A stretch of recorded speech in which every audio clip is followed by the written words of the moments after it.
Okay, chapter 17. We're gonna focus on nucleic acids, a new class of biomolecules. We've talked about a number of really important biomolecules already, right? And this is no exception. So we focus on DNA and RNA in this chapter. So how those are put together, and of course how they function, in controlling gene expression and a number of other things. So anyway, here we go. So we call DNA hereditary information. And then there's of course a reason for that. You see some interesting information on this slide, and we'll get into all of these details. We'll talk about histone proteins and how they help package up nucleic acids and all this type of stuff. But I want to talk about why it is that DNA is considered the title of the slide, why these are excuse me, the molecules of heredity, why this is hereditary information. So I think I have a place where I can do that, and there's a really cool scanning electron microscope image there of a chromosome. You've probably maybe seen that in a biology class, just kind of a cartoony figure of a chromosome. This is an actual chromosome, kind of if zoomed in, or multiple chromosomes here zoomed in. And again, this is DNA that's kind of all bundled together and packaged into these chromosomes, in this superstructure that we'll explore a little bit later. But let's start again by just saying, okay, DNA is considered hereditary information. Why is that? So what does that word even mean, hereditary?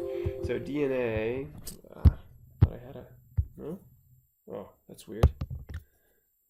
Just lagging, my computer's lagging, I guess. Okay, so DNA is considered hereditary information because so really because it's passed on from parents to offspring, right? So a couple of really important things here is because, right, it's passed on. A couple of reasons, but this is the first one. It's passed on from mom and dad to their progeny, right, to their offspring. So from parents, we'll say, to their offspring. Okay.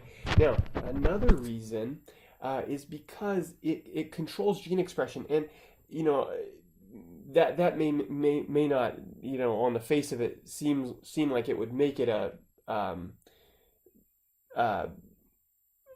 reason that we consider DNA hereditary information. But think about gene expression, right? Well, and we'll explore it more in this chapter. But when we say that, what's going on is it's controlling the production of and the types of proteins that are made, and those proteins are really in large part. Remember, proteins make up a huge amount of us. From a percentage standpoint, in terms of the different biomolecules that make us up, proteins are a large percentage of those. We've explored that before, but those proteins in many ways control what we look like, and of course that is related also to our the DNA we got from our folks, right? So or the ones that we pass on. So let's say that also. So DNA controls. And we should probably go back to this central dogma of molecular biology that we've kind of mentioned once or twice. Let me get this out, and then we'll do that. So DNA controls gene expression. So let's clarify that a little bit. Let's say this. It controls which proteins are produced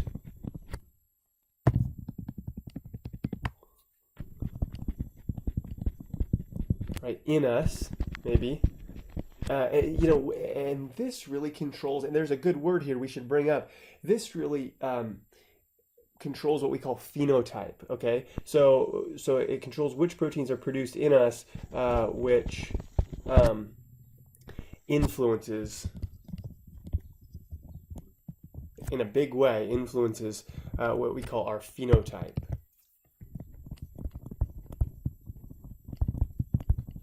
Okay, now that word just means it's a you know, nice biology word, I guess. Phenotype just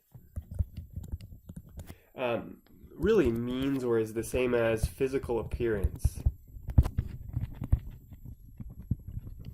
or physical, yeah, that's fine. Physical appearance or our characteristics.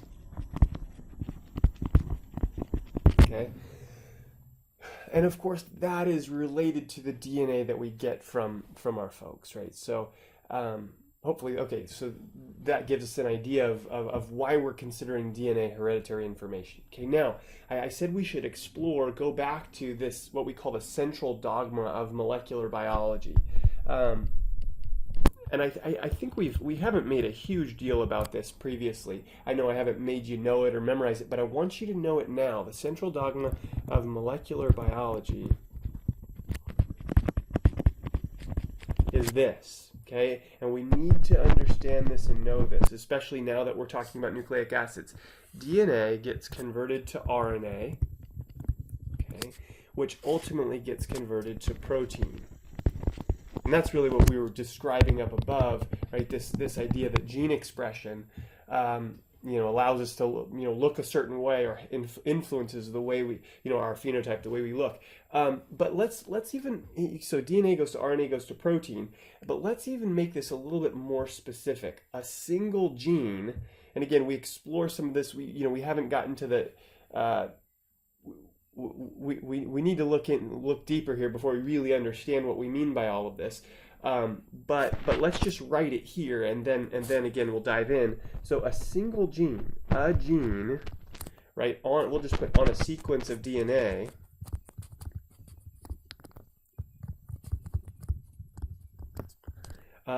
Leads to the formation of, I put RNA, but a single, an mRNA, that should say M.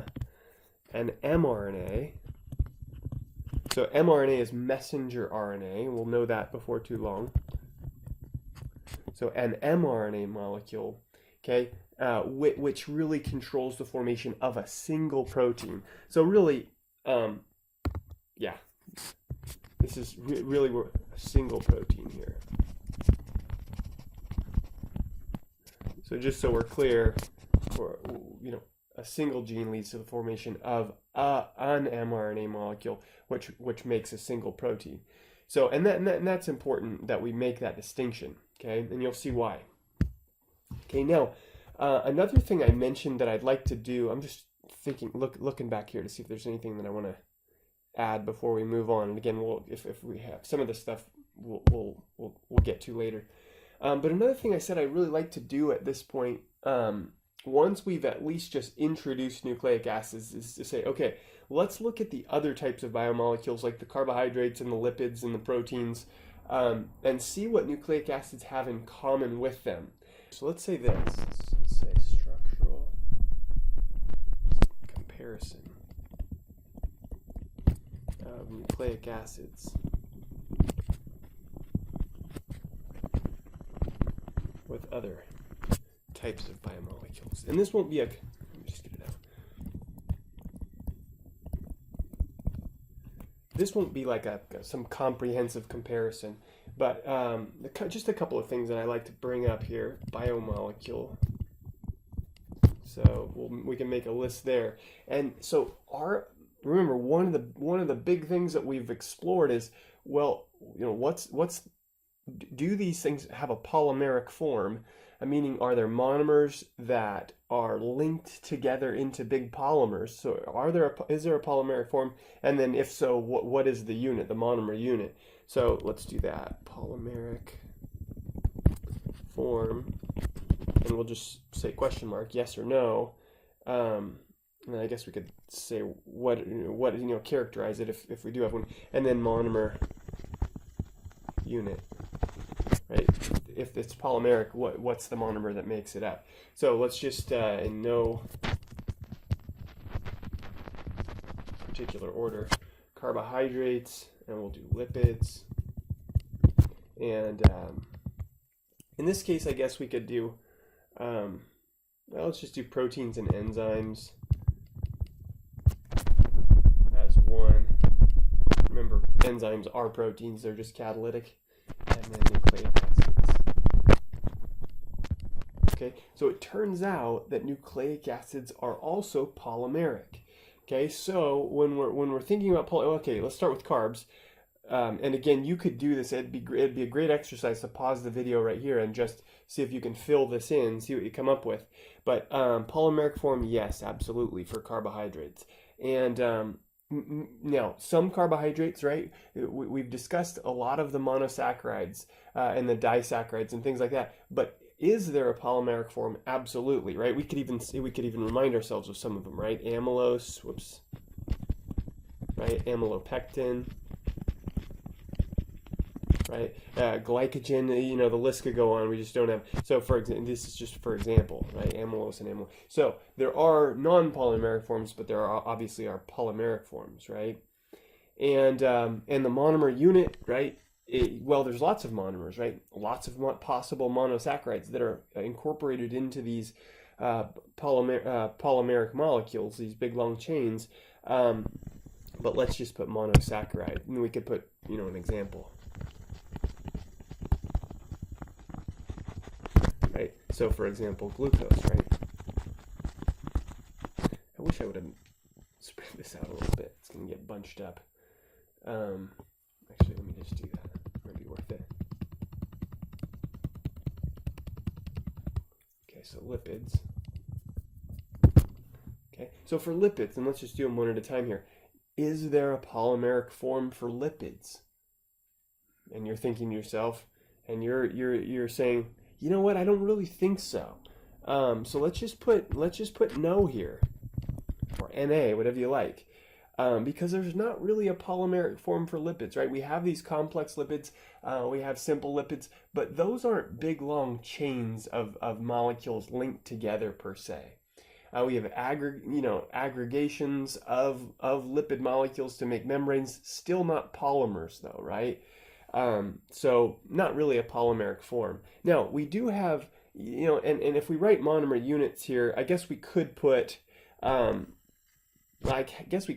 some of the, maybe we'll just put Na here. Now, if you think about the lipids we've studied, we could put triglycerides or complex lipids or free fatty acids there in that monomer unit category.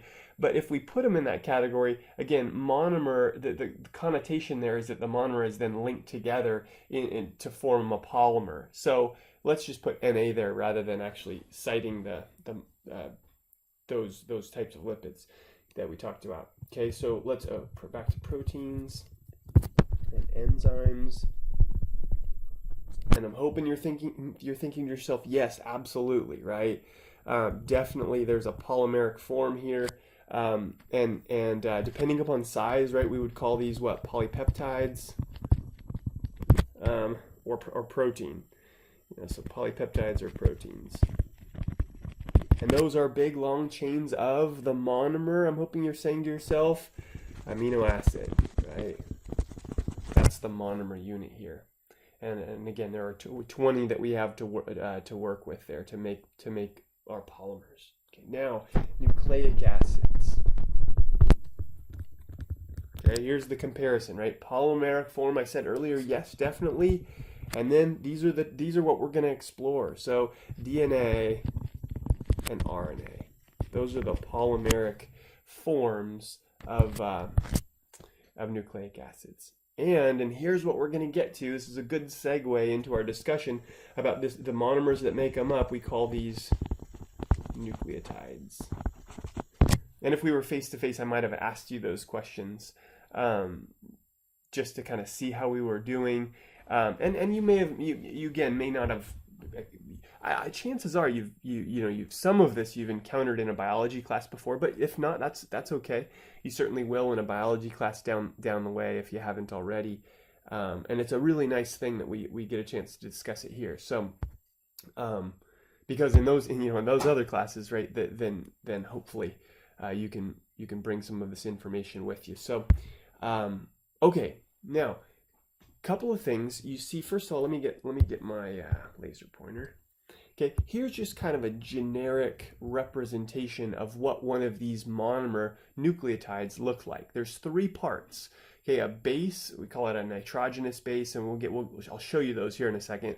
A pentose sugar, or a furanose, right, version of what we call, well, the monosaccharide ribose, right? That's always the sugar that's incorporated into these nucleotides. It's ribose.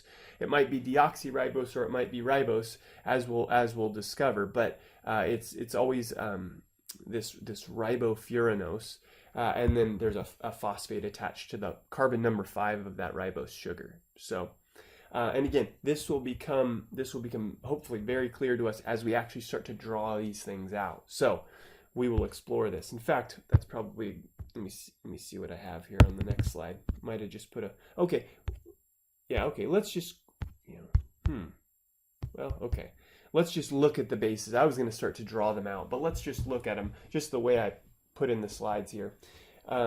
Let's just take a look at these, okay? So we call these, remember, base plus sugar plus phosphate equals nucleotides. So what are these bases? Now, I'm hoping, again, you're thinking back to the first half of our course when we talked about amines, right? The reason these are called bases is because, and we've talked about heterocyclic amines. These are all heterocyclic amines, but amines are the quintessential organic base. So that's why one of the reasons we call these bases. And we have a couple different types, purines and pyrimidines. Now, first thing, let me just say, so I don't forget, you don't have to memorize the structure. Now, if you're given these structures, you do need to know how to put these together into nucleosides and nucleotides, but we're going to practice that, okay? You'll know that before too long, but the actual structures, if and when you need them, they'll be given to you. Okay, so here they are, and we'll say a lot more about these bases as we start to work with them. Okay, and I think, whoops, okay. And here are those sugars, those furanose sugars that I was telling you about. It's really only one sugar, but there's 2 versions of it. One of them's the regular old ribose, the one you see on the left there, just the beta. Where's my laser pointer? Come on. The beta D ribose. Okay, and then the other one. Notice, and this is a very important distinction between. Really, one of the differences between DNA and RNA. We'll get to that later. We'll actually maybe write those out. That'd probably be good. But the deoxy version of the ribose sugar, I remember talking about this when we talked about when we were talking about monosaccharides in our carbohydrates chapter. But the deoxy D-ribose version, notice how there's no oxygen there, or the OH, right, is exchanged for an H when we're talking about the deoxy version of D-ribose. And as you might guess, right, you probably know what DNA stands for, that acronym, right? Deoxyribonucleic acid. And it turns out that it's this version of ribose that's incorporated into the nucleotides that make up DNA, and this version that is incorporated into the nucleotides that make up RNA, ribonucleic acid, okay? But again, even that is something we will explore a lot more, okay? So, let's start to build up our understanding of these nucleosides and nucleotides, and then again we'll start to package them together into their polymeric forms, DNA and RNA. So we'll start with nucleosides. A nucleus, and let's just move to a blank slide here and start to write some of this stuff out. Where's my pen here? Okay, so let's say kind of like we did it. Well, okay, let's just do this. Anatomy of a nucleoside. Okay, so nucleosides are formed from a base plus a sugar, one of those nitrogenous bases plus one of the versions of the ribose sugar. So let's actually just write that. So nucleoside is, we'll just say, formed from a base, and we can write nitrogenous base, plus, let's let's just say, let's say sugar, but to be really clear, it's either beta D ribose, so what we call just the ribose sugar, or I'm not gonna, oh, what happened there? I'm not gonna have room for, or beta 2 deoxy D ribose, sorry. Okay, and those are just the names. If you go back, take a look. I'm just using these names, beta D ribose or beta 2 deoxy D ribose. They're often just called ribose and deoxy ribose, but I guess those are their technical names. And thankfully, we know what the D means, right? We know what the beta means, and so we don't have to go back into that, right? Those are things that we've discussed a lot before, so which is really nice that we actually have that information. We're familiar with it. So. All right, so and again, what we're saying here is, depending upon whether we use the ribose or the deoxyribose, we have a nucleoside that would be ultimately converted to a nucleotide, but then would be incorporated into RNA or DNA, right? They're different in that way. So, and again, that's true. There's a distinction there between the bases also that are incorporated, as far as when we're, when we look at DNA versus RNA, there's a subtle difference there, and I'll point that out. In fact, let me just go back and point it out right now. If we're looking at bases, notice the one over here on the right-hand side, uracil. That one, so there's an exchange. If we're talking about DNA, the nucleosides and nucleotides that make up DNA use thymine, and all three of the others that I'm pointing out over here on the left. But if you're talking about RNA, thymine is exchanged for uracil, and of course the other three are present as well in RNA. So that's another one of these differences. Again, something we need to summarize at some point along the way, and maybe even write down. So, but we're in the middle of this. So back to nucleosides. Okay, let's actually draw one of these things out, right? Because that's the only way we're really going to get a grasp on this. So let's use an example. And if I go back, right, let me just show you which base we're going to use. Well, I'll just draw it out, I suppose. You can look back at the. Hopefully I'll draw it right. But you can look back at the actual list of bases there, the structures themselves, but I'll try to do my best to draw it out here. So let's use like guanine. So the base is called guanine. The nucleoside will be called guanosine, and that's also something we'll need to discuss along the way. Is the nomenclature of this, and how we describe these things. But we'll get to that here in a second. So let's do this example.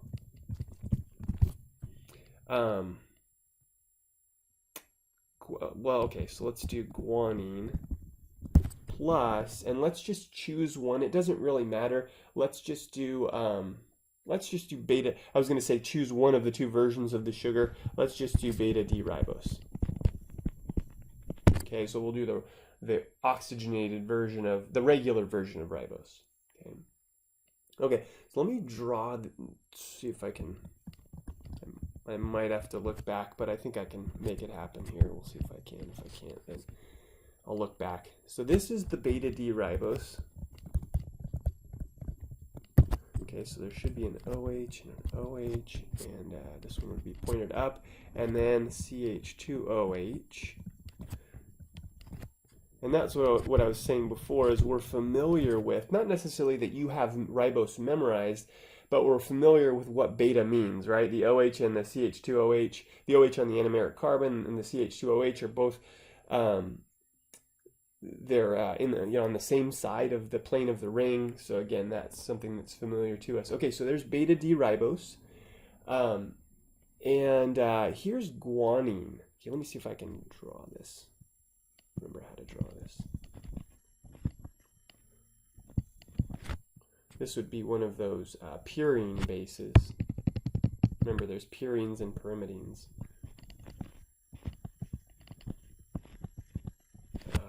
It's kind of not real pretty.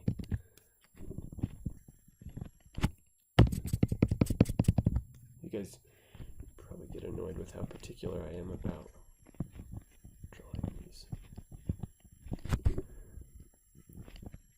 Okay, this would be a 6-membered ring with a nitrogen here, carbonyl.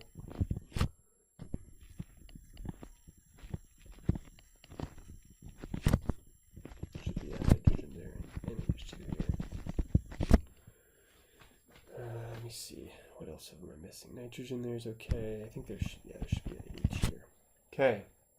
So this is guanine, and I know I up here anyway, I was going to say I did it backwards, but the reason I put the ribose before the guanine is because it's kind of easier to draw it that way when we put it together. So what happens, and we've done this a lot in the past, right, is when we say, okay, and again, this happens enzymatically in the body. And so it's not exactly like this, but a lot of times what's helpful, right, is if we can think of that this is a condensation, meaning we'll pull out a water molecule, then we realize how these things come together. And that's exactly what's going on here. So the the base, right, the nitrogenous base, which is in this case the guanine, ends up being attached to the anomeric carbon. And if you think about this, we should write this as we draw the nucleoside. This forms actually a glycosidic bond. We call it a beta N glycosidic bond. And I'll try to point that out once we draw this. So let's draw the result of this. So then this over here was guanine. Okay. So when we put them together, the result is what we're calling a nucleoside. Now, again, the nucleoside is called guanosine, and I'll write that as well. Let me see if I can just, give me a second. We try to just draw this whole thing out.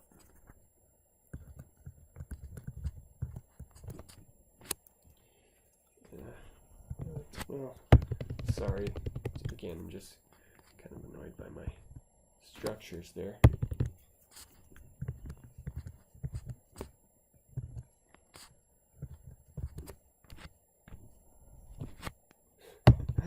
Sorry, I'm going to go lower here. I'm just realizing if I don't, then I'm going to... Okay, I think I'm going to be okay with this one. Okay, so there should be an H and an OH and an OH, H. And then of course we're attaching to the base right here. Okay. Getting a little bit wonky, but we're just going to go with it.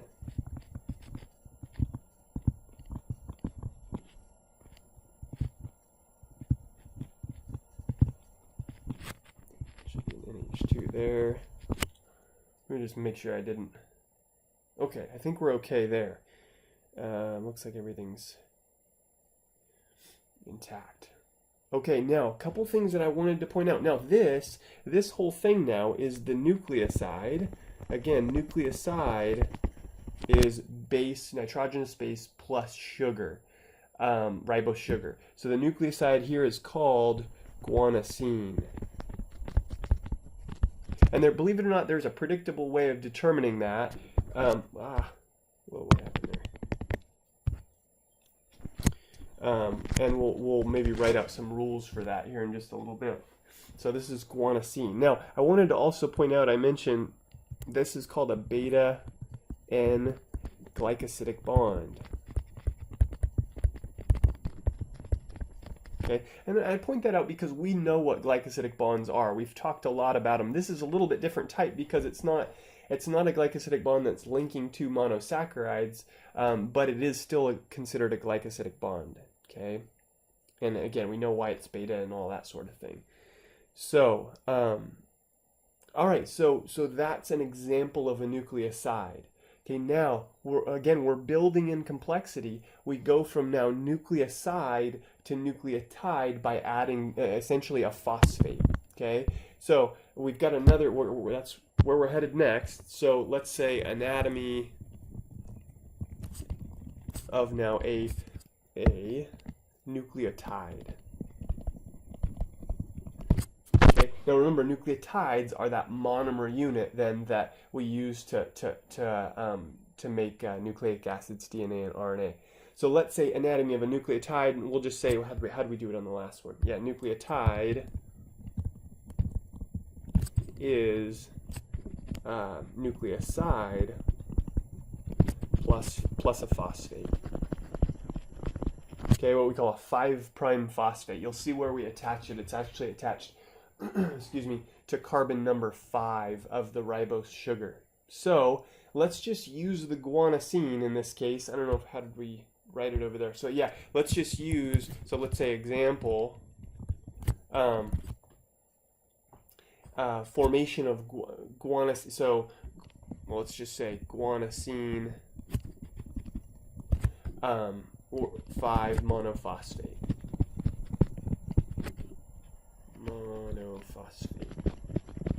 Which is the name of the nucleotide here that we're making. Okay, and again, the nomenclature will be clear. We'll have a little mini discussion about nomenclature. Okay, so it might. Okay, let's redraw then our nucleoside. I wish I could just. Maybe I could. No, I'll just redraw it. I was gonna say maybe I could just copy and paste it here, but let me just quickly redraw it if I can. You're like, if it takes you as long as it did last time, then.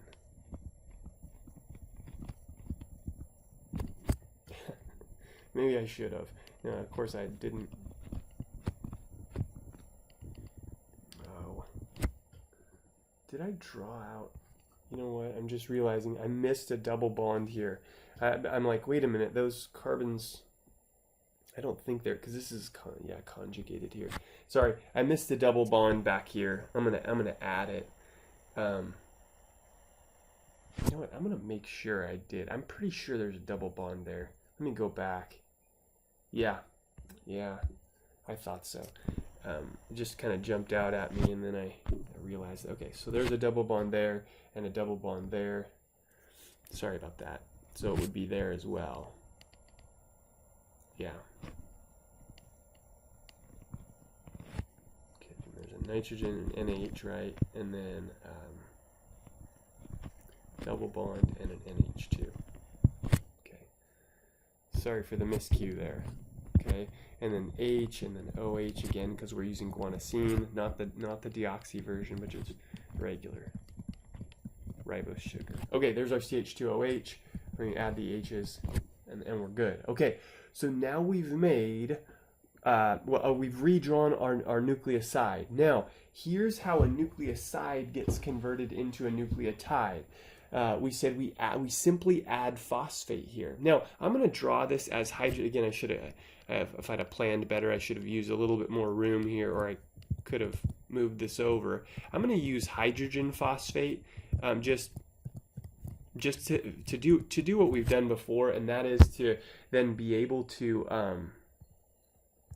take our red marker and say, oh yeah, pull out a water molecule, bring these two things together, and voila, I have my new bond that forms there where I pulled the water molecule out. So technically this is hydrogen phosphate over here. So this is hydrogen phosphate. But the reason we're not, and you said, well, I thought you said just add regular old phosphate, PO4 3-. Well, it ends up being phosphate once you attach it via this phosphate ester bond that we can talk about.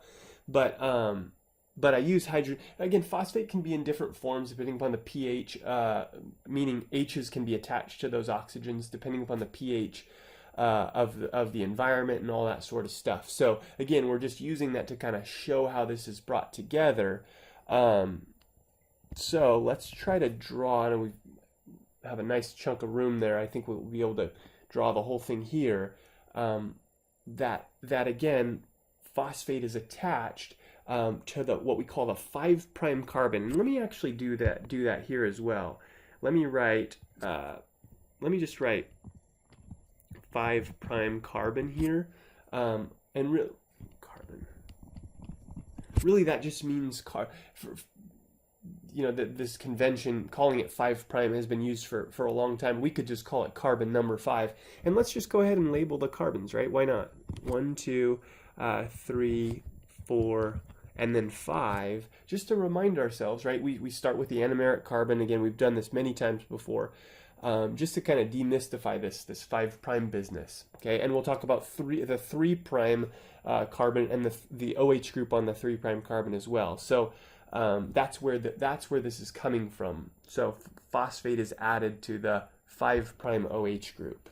Okay, so let's draw the whole thing. Go back to here. Let me just start here. Just kind of go for it. See what we come up with. We won't leave anything out this time. Double bond, don't forget it. There we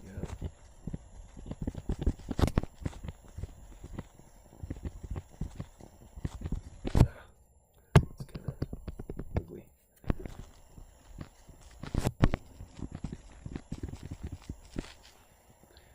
Okay, I think that's, yeah, all right. Let's put the other stuff in.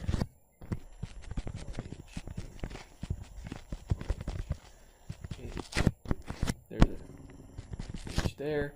And now, okay, so now we have a CH2O phosphate.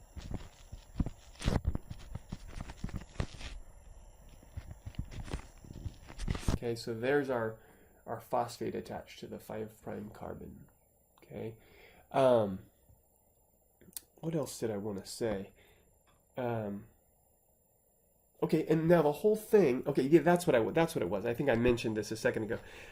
But I wanted to just remind you, this right here is a phosphate ester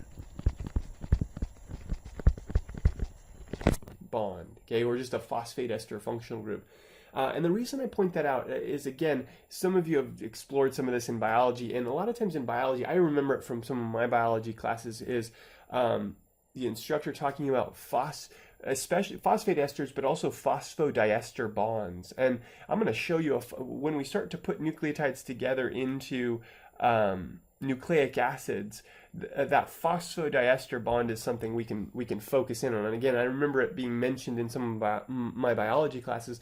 One of the reasons we talk about it is because there's a negative charge there, and that negative charge is helpful in bundling, and we'll see how this happens, bundling up these nucleic acids around these histone proteins and all the rest. So anyway, just something to keep in mind there that we'll hone in on again in the near future when we talk about superstructure of DNA. So okay, so let's call this then our nucleotide.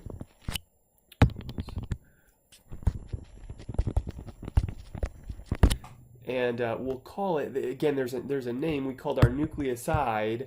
Whoops. Actually, we wrote it up here already, but let me just rewrite it here. The nucleotide is called guanosine 5-monophosphate. Okay, because again, there's one phosphate attached at carbon number 5 of the ribose sugar there. Okay, now let's all right, so the next slide, there's a little question here. Actually, let's come back to this question. I want to spend a minute or two talking about nomenclature. I said, you know, we were saying, okay, oh yeah, guanine, we call it guanosine once it's incorporated into a nucleoside, and then guanosine 5-monophosphate once it's a nucleotide. So I actually want you to know, and there's a nice summary of that here in this table, but I actually want you, and we'll come back to both of the questions on the last 2 slides. I promise we won't leave that stuff behind. But just so that we're clear about how this nomenclature business works, let's just write a few things out in terms of the rules for doing this. So let's say this nomenclature of nucleosides and nucleotides.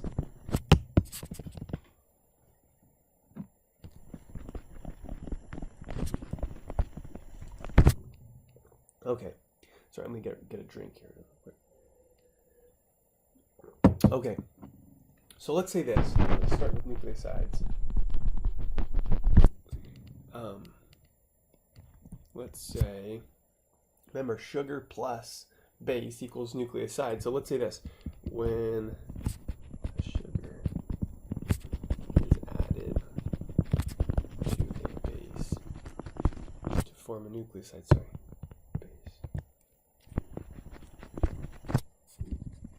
form a nucleoside. The ending of the base name is modified. Remember, guanine to guanosine. So let's say the ending of the base name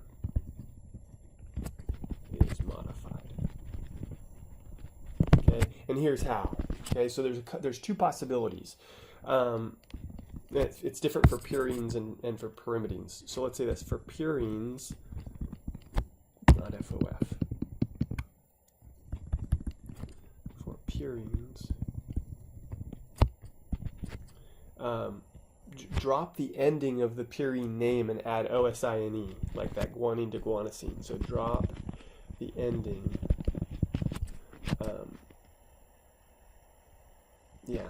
Add. Just make it simple. OSINE. Okay. For pyrimidines,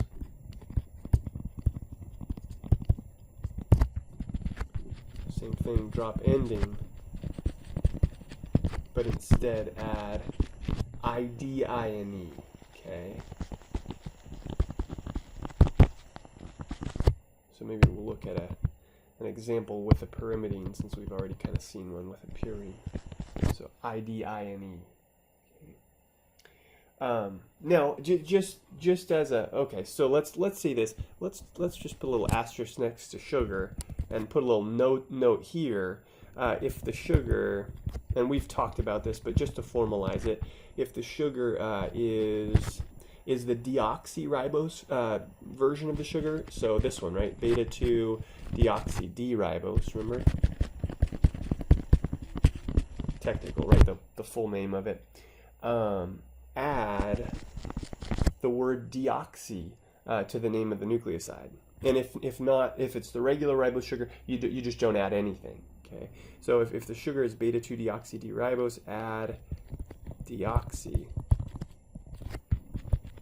to the name of the nucleoside. Okay. Okay, and again, we'll practice this at least once more here once we get these rules out. But okay, so let's talk about nucleotides then. And of course, we just got through talking about nucleotides. We just got through talking about how you form a nucleotide by taking a nucleoside and slapping a phosphate onto it, right? At that 5' carbon. So let's say, but in terms of nomenclature, let's just say this: when a phosphate is added to the nucleoside,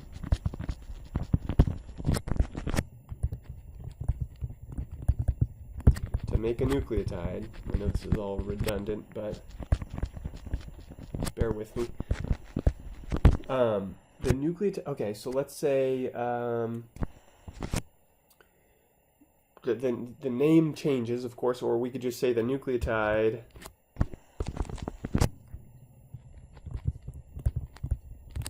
is then named by adding, just like we did in that last slide, 5' monophosphate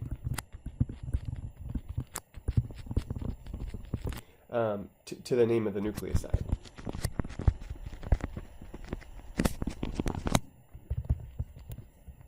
So 5, looks like a weird T. 5' monophosphate to the name of the nucleoside. Okay. And if you go, well, you know what? Let me just add one little note here as well. There are these 3-letter abbreviations and 1-letter abbreviations that we often use when we're talking about nucleotides. So let me just write that: 3-letter and 1-letter abbreviations are often used for nucleotides, and we'll explore that. Okay, so let's do an example just so we can show all of this in action. You know what? I should have put an extra. Give me a sec here. Let me add an extra. Uh-oh. Do I have any? Oh yeah, I do. Okay, so there's one.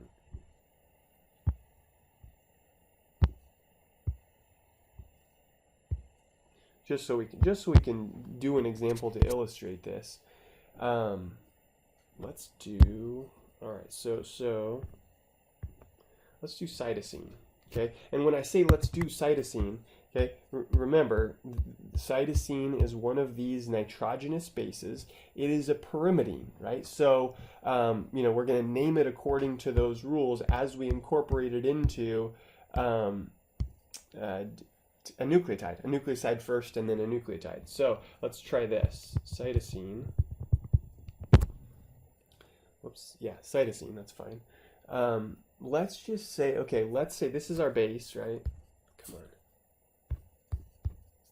This is our base. Okay, so what would we call it if we incorporated it into a nucleoside?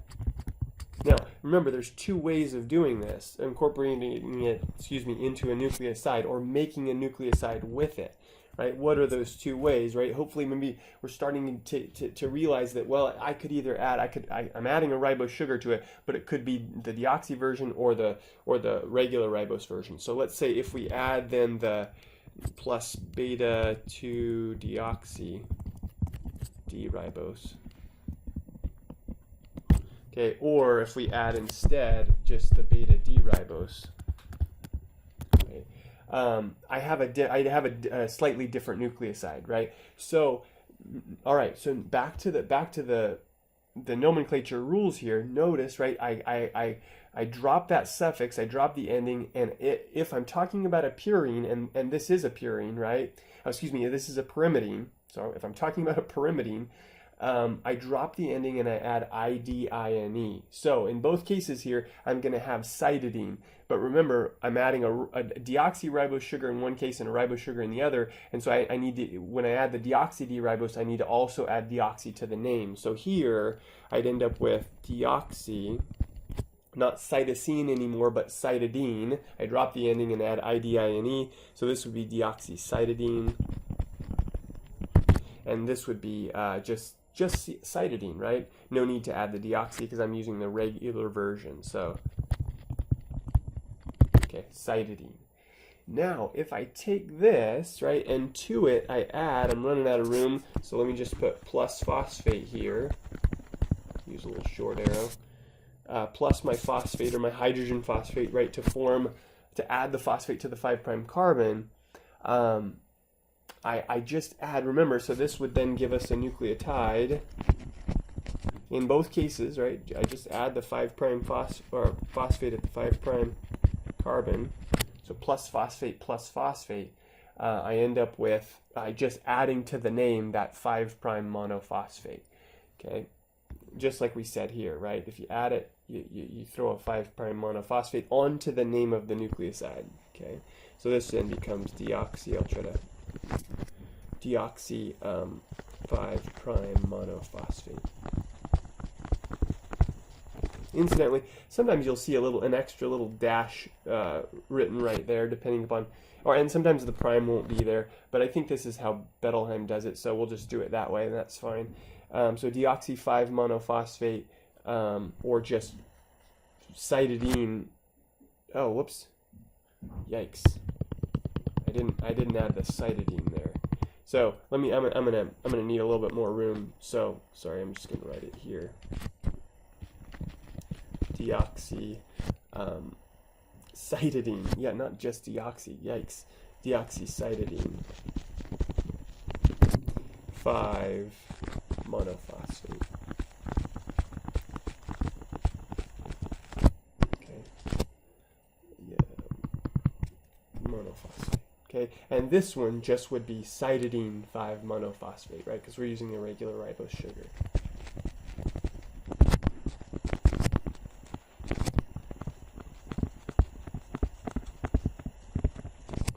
So cytidine 5-monophosphate. Now, we said that there are 3-letter and 1-letter abbreviations. The 1-letter abbreviations are really just, if we go back, I'll show you here. Let me just jump back to the bases here. You see them here next to the name of the bases, right? It's just literally the first letter of the base, right? That makes it easy. It's the same for the nucleotides, so it's just based on the name of the base. But the 3-letter abbreviations are that same letter with an MP after it.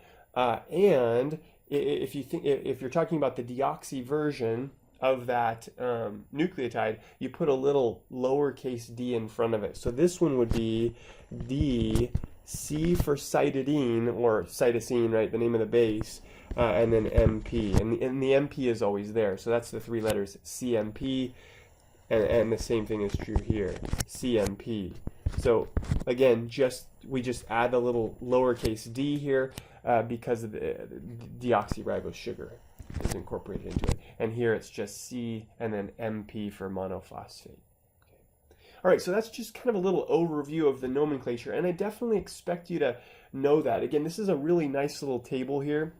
It kind of summarizes, if you go from, it really gives you all the possibilities. Let me grab my laser pointer here. It gives you all the possibilities, right? And these are the bases that would be incorporated into DNA. They're using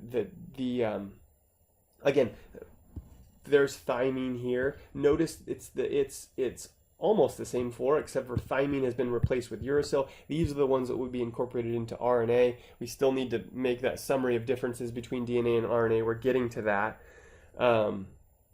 But yeah, here, of course, again, DNA, deoxy sugar, so all of these have the deoxy in front of them.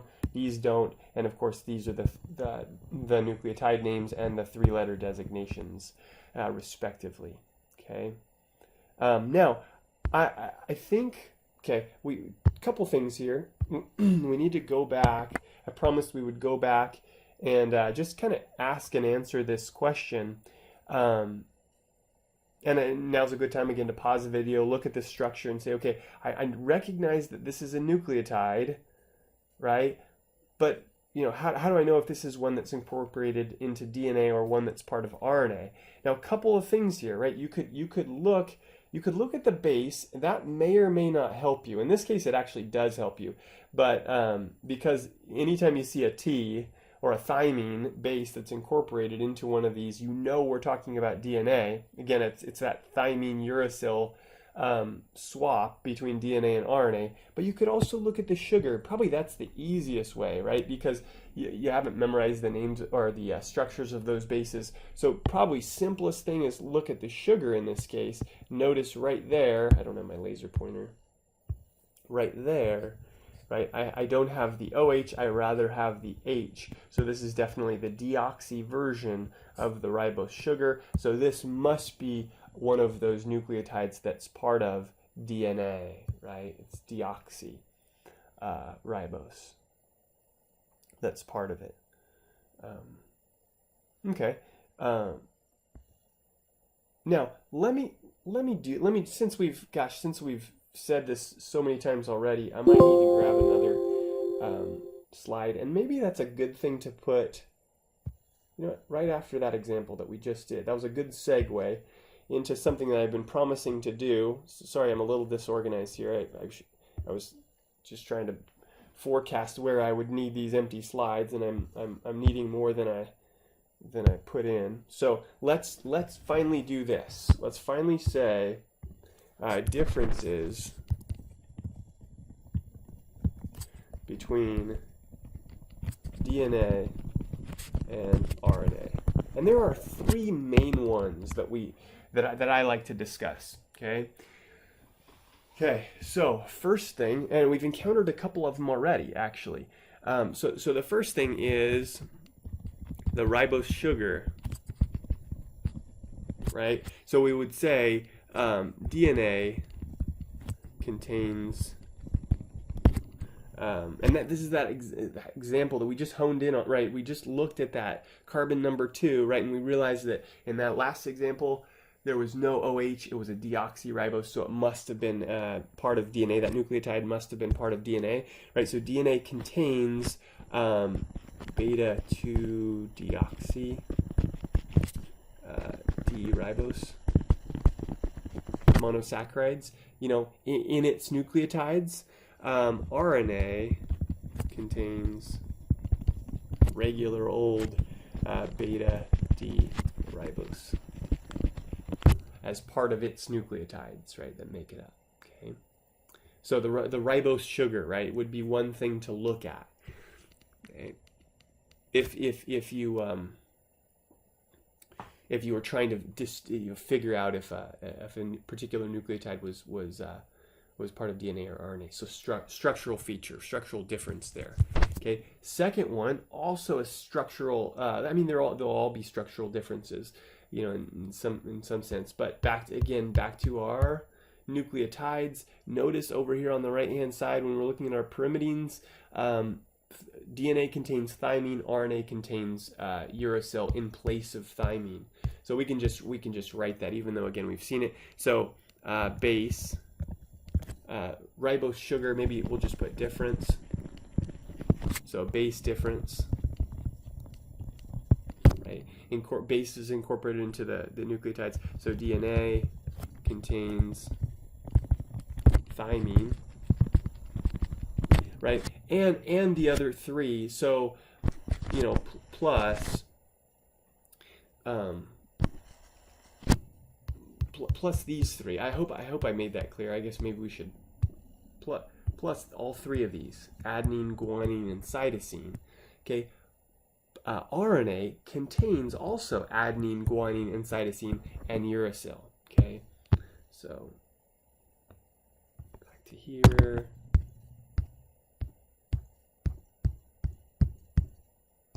There. So plus adenine, guanine, cytosine, plus these. Okay. So whereas RNA contains uracil plus those, right? Adenine, guanine, and cytosine. Okay. All right, and the last one. Okay, again, we haven't talked about, you know, we're focusing in on the monosaccharides and kind of starting to package them together into nucleic acids, but we haven't talked about, you know, anything beyond what we call primary, what we're calling primary structure, and we'll get to this next time, but we may as well put it on this list because it's one of them. DNA, as many of you know, is double-stranded. Double-stranded. RNA is actually single-stranded. Okay, again, more to come on that later. Okay, so anyway, that's okay. So those are three main differences. Now, oh yeah, we need to do that too, right? So again, one of the things I'm hoping you'll be able to accomplish is if you're given, you know, a shorthand or the name of a particular nucleotide, I'd like you to be able to draw it out. Okay, now with again some help, meaning you remember you get the structures of the bases, you get the structures of the sugars even. You know, I would give you that, or I guess I could even give you the Fisher projection for ribose and make you put it into a cyclic form. But no, I think I'm just going to give you the cyclic forms. So I'll probably just give you on an exam you would get this, and this would be available to you. Yeah. So let's see if you have those things, right? As long as you know how to bundle them together, you know what to put where. Again, that's one of the things we're trying to accomplish: structural features of these things. So let's do this. Let me again a little short. So let me go grab another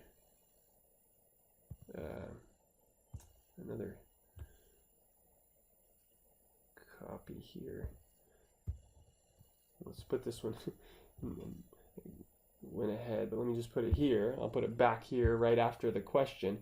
What's the structure of CMP? So good chance to pause the video and see if you can do it. So see if you can kind of make this happen, put this all together. But I'm just going to go for it. So structure of, it was DCMP, right? DCMP.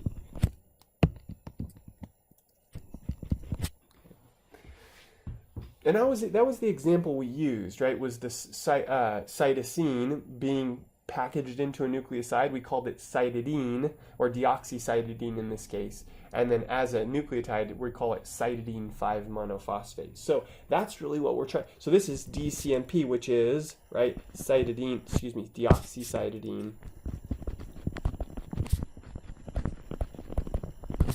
5-monophosphate.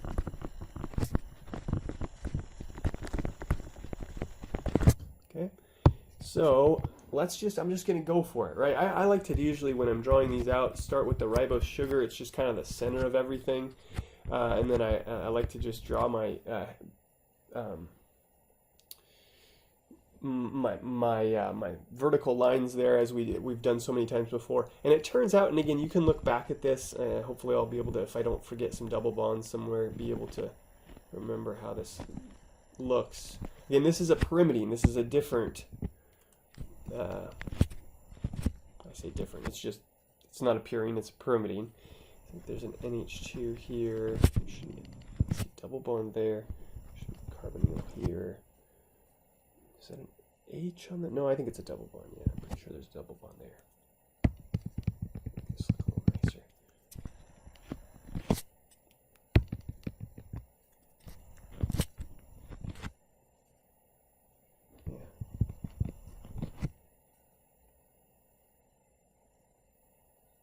I think I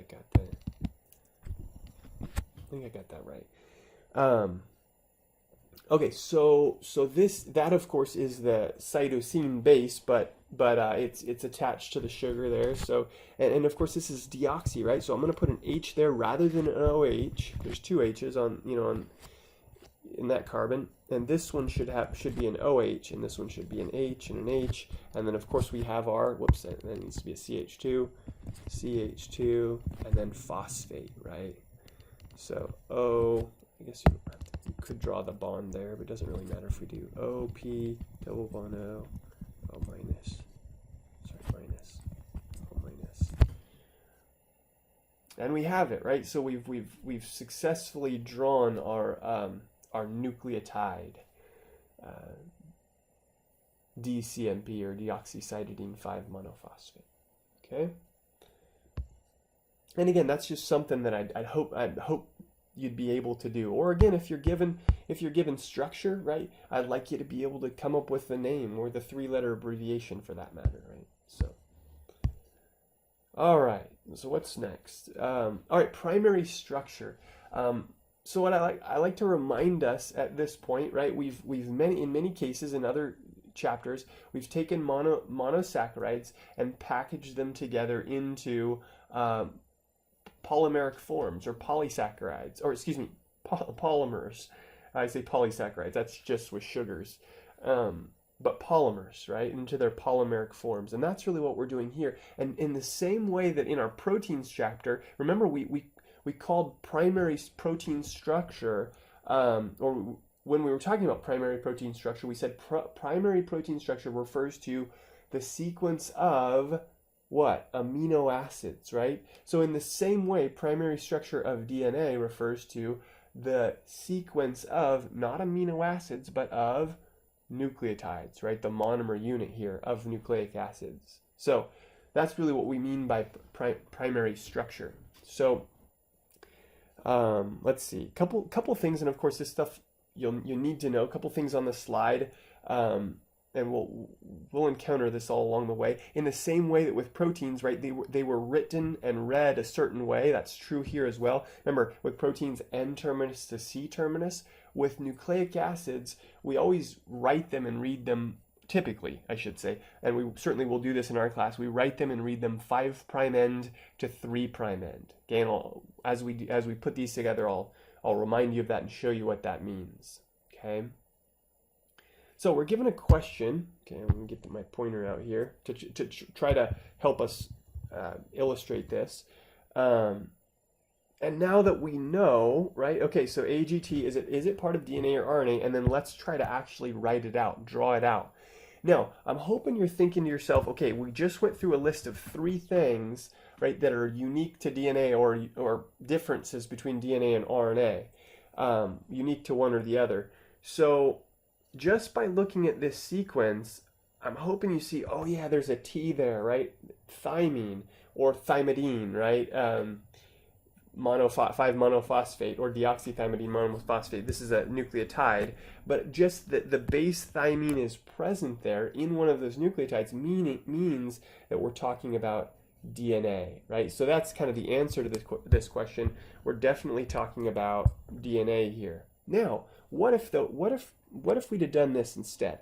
What if we'd have said, I'll just write this, right? What if it was AGA? Now, I'm putting the cart before the horse here a little bit, in that maybe I am.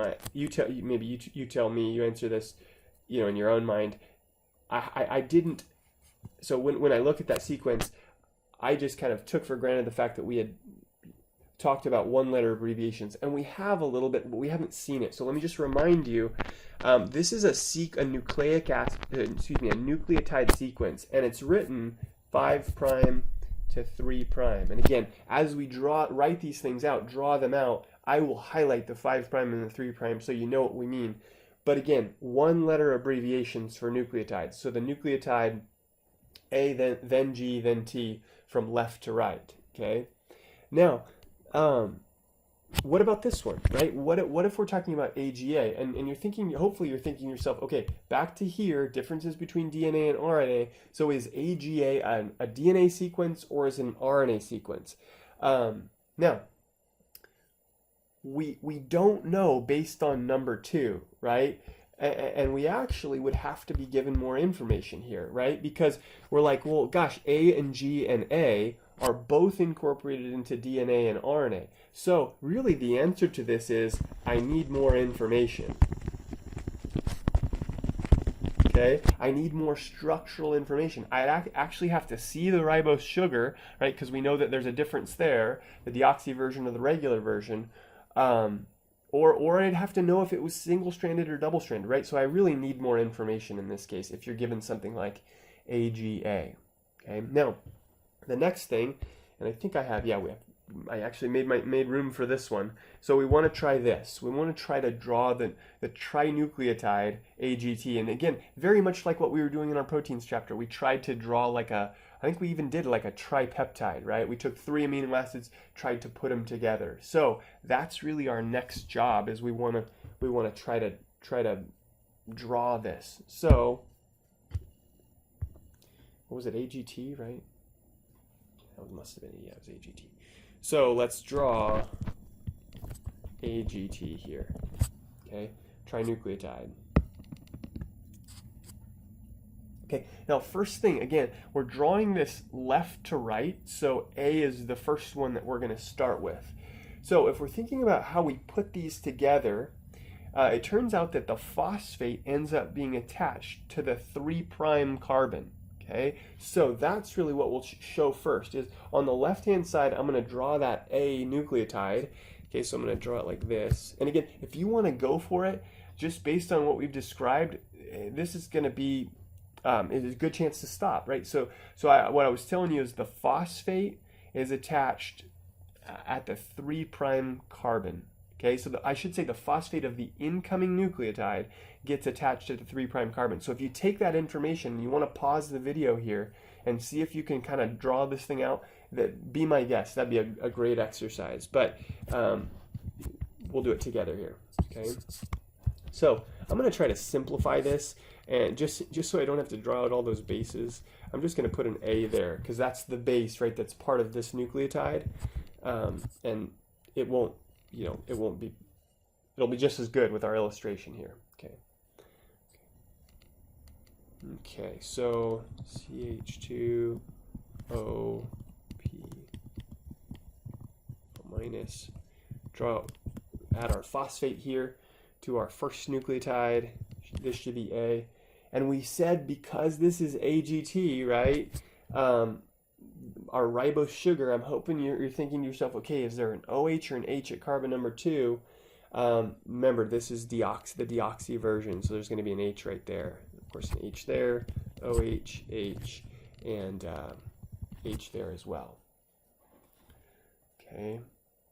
Now next nucleotide is G. So I'm going to go ahead and draw it, and then I'll show you, just like we always do, you know, what bonds are, you know, formed where. So again, we'll make this simple. Well, let me actually make it a little bit lower.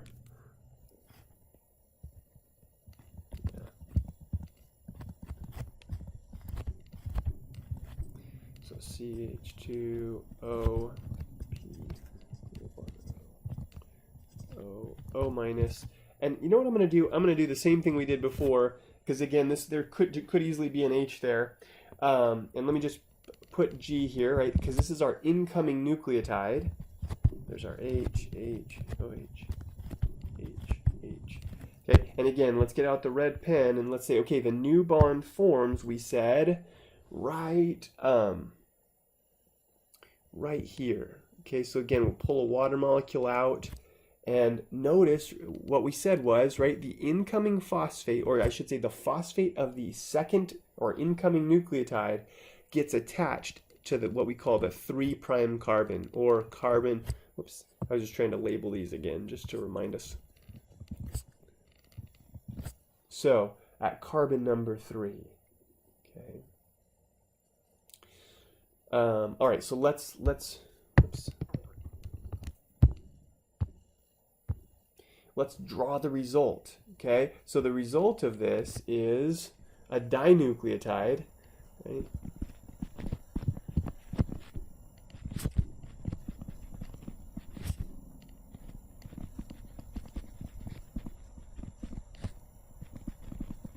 Just get it all out there. This. Let's do this. Okay, here's our A and our H and H and H. Now, here's where we have, and this is an important point of discussion here. I alluded to this earlier. Here's where we have that, what we call that phosphodiester bond that links nucleotide 1 to nucleotide 2. So here it is. So here's OP double bond O. Well, actually, I'm going to put the O minus there. So ugly.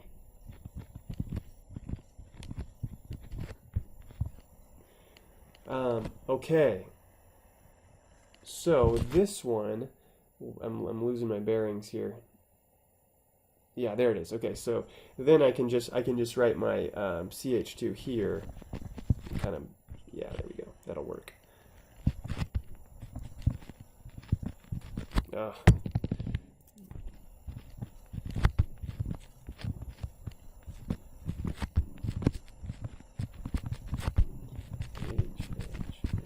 And then this is G, right, for our guanine base. Okay, let me just make sure this is clear, this nice bond there. Okay, now I just mentioned this, but right here, this is called a phosphodiester bond. Phosphodiester linkage, sometimes it's called. And again, there's really two. If you could circle two, right? If you're thinking about getting the laser pointer out, you could circle really two phosphate esters, right? There's, well, this all the way to the carbon, right? And then the same thing on this side, right? And that's why it's called a phosphodiester. There's two esters, technically, but the whole thing really is a phosphodiester bond. And that is what that is. So it's not a, remember, with proteins, it's a peptide bond, right, or an amide. With polysaccharides, it's a glycosidic bond, right? With nucleotides, it's a phosphodiester bond. Okay, and so that's just one of those things again that we're pointing out in all of these different cases where we have polymeric versions. What is the type of linkage or bond that holds the nucleotides together? So in this case, it's phosphodiester bond. Okay. Now, we're not done yet, right? Because we want to draw AGT. We've drawn actually A and G. And so let's add T to it. In fact, in this case, instead of hopefully you don't mind, I'm going to go back to the pen, and I'm actually just going to erase this hydrogen just so that I don't actually have to I don't have enough. I don't even know if I have enough room, right? Draw the incoming T, and then circle the water molecule. I think we've done that already over here on the left, so I think it's not a stretch then for us to just go ahead and draw the rest of this. The next phosphodiester bond. Notice between the 3' OH and the phosphate of the incoming. This would be OCH2, incoming T nucleotide. So let's do it like this. Can't get that. Can't seem to draw that right. That's gonna be just as bad.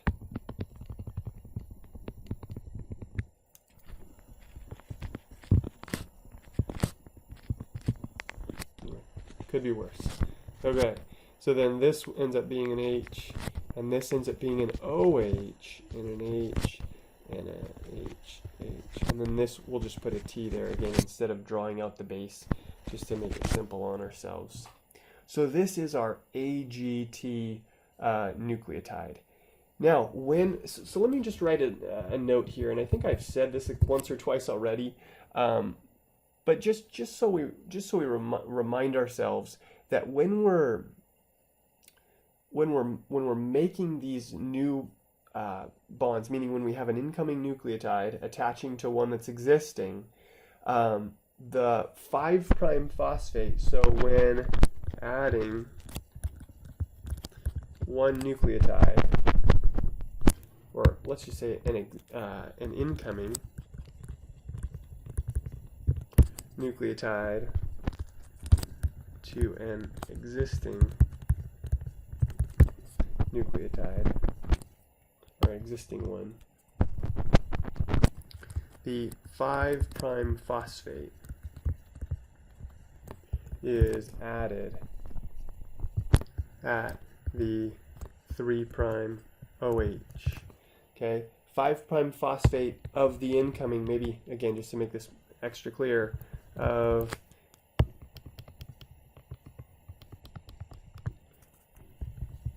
the incoming nucleotide is added at the 3' OH group of the existing nucleotide.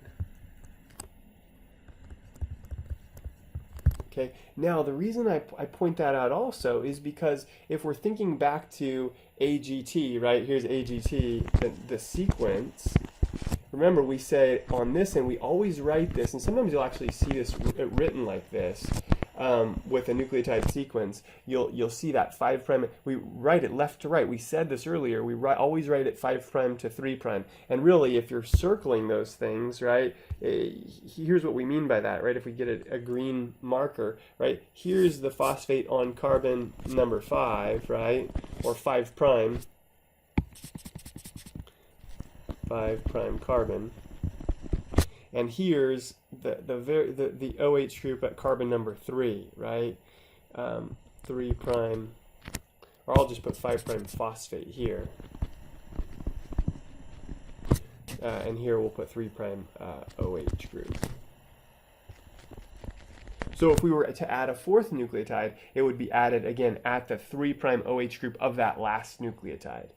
Okay, so that's where we get this 5' and this 3' business, and hopefully that's clear as well.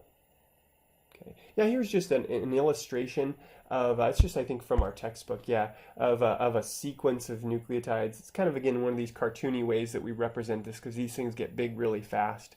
And again, we're 5' on the top there, 3' on the bottom. And you see, of course, the sequence of bases. You see the phosphate backbone, which is, again, is something that we'll say more about probably next time as we start to move past primary structure. And again, I think this is a good, good stopping point. Okay, we'll focus on secondary and beyond. Okay, in our second installment of the chapter. Okay, next video. So let's stop there.